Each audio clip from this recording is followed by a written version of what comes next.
तेरा जौहर है नूरी पाक है तू, फरोगे दीदाए अफलाक है तू।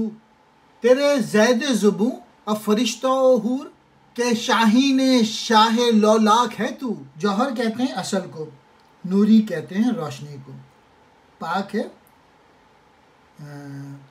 बुलंदो बाला,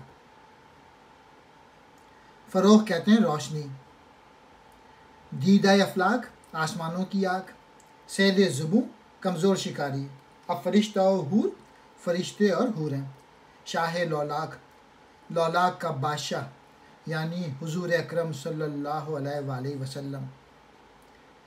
तेरा जौहर यानी असल नूरी है, इसलिए तू हर तरह पाक है।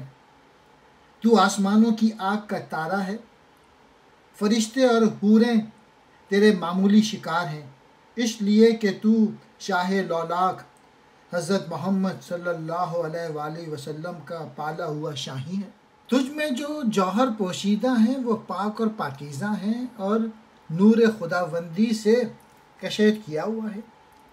यहाँ वो जौहर हैं जिसके नूर से आसमानों की दुरुखशानी और ताबनाकी में इजाफ़ा होता है। तू तो खुदाए अज़ो अजल का ऐसा शाही है,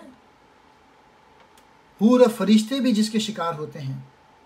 मुराद ये है कि खुदा ने इंसान को तमाम मखलूक़ात से अफजल व बरतर पैदा किया है।